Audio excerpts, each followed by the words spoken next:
कि जो x post है आतिशी मारलेना और अरविंद केजरीवाल की, बच्चों को राजनीति में घसीटते हुए उनका दुरुपयोग करके उनके भविष्य को अंधकारमय कर देने का यह कृत्य स्वीकारा नहीं जाएगा और तुरंत इस एक्स पोस्ट को हटाया जाए। एक्स पोस्ट को हटाया जाए, लेकिन जैसा मैंने कहा, ढोंगी फरेबी कट्टर बेईमान पापी आपका कन्वीनर अरविंद केजरीवाल हमारे दिल्ली के बच्चों को भी नहीं बख्शेंगे। पूछ रहे हैं दिल्ली के बच्चे, केजरीवाल क्यों नहीं तुम सच्चे? राजनीति अपनी जगह है, लेकिन दिल्ली के बच्चों को ओछी घटिया गंदी राजनीति करते हुए उनका इस्तेमाल करना कोई अगर सीखे तो अरविंद केजरीवाल और मुख्यमंत्री आतिशी मारलेना से। 30 दिसंबर 2024 को नेशनल ह्यूमन राइट्स कमीशन, राष्ट्रीय मानवाधिकार आयोग, ये एक आदेश पारित करता है और इस आदेश में जो अरविंद केजरीवाल और आतिशी मारलेना ने हमारे मासूम बच्चों का वीडियो डाला है, उनको राजनीति में ढकेला है, ये मैं आपके समक्ष बड़ी जिम्मेदारी से रख दूं, उल्लंघन है जुवेनाइल जस्टिस एक्ट का 2015। एक दूसरा, 5 फरवरी 2024 को इलेक्शन कमीशन ऑफ इंडिया की गाइडलाइंस आई कि कोई भी राजनीति में बच्चों का कोई वक्तव्य, उनकी उपस्थिति, उनके द्वारा राजनीतिक बयान देना, इस तरह की गतिविधि नहीं होनी चाहिए।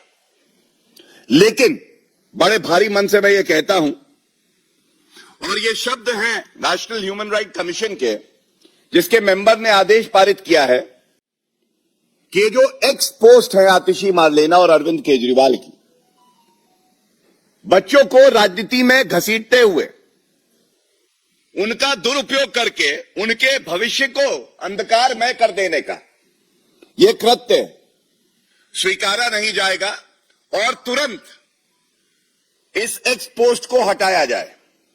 एक्स पोस्ट को हटाया जाए, लेकिन जैसा मैंने कहा, ढोंगी और फरेबी, झूठे और मक्कार अरविंद केजरीवाल ने अभी तक इस एक्स पोस्ट को नहीं हटाया है। जो शब्द इस आदेश में है, मैं उसको आपके समक्ष रखना चाहूंगा। The participation of children in political campaign activities raises serious concerns. दूसरा, deeply concerned. The National Human Rights Commission is deeply concerned about such exposed. And they take a firm view, as they say, we take a firm view that the aforementioned post should be immediately removed and should be taken down immediately. But nothing has been done.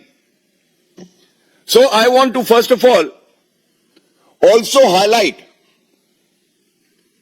the real character and anti-children attitude of the Papi Aap, Arvind Kejriwal and Atishi Marlena. It raises 3 very vital issues. Why is Arvind Kejriwal and Atishi Marlena involving our innocent children and violating their dignity, which is their fundamental right, by these campaigns? Is he unsure? Is Arvind Kejriwal aware that he is losing the Delhi elections? Second, why is Arvind Kejriwal and Atishi Marlena violating the Constitution of India, Article 21, which guarantees personal liberty, dignity to our children? Why is he violating the Juvenile Justice Act? The laws of the country have no meaning for a Chief Minister, Atishi Marlena, who is sworn by the Constitution to protect and preserve it. And third is a question that the citizenry of our country in Delhi is asking.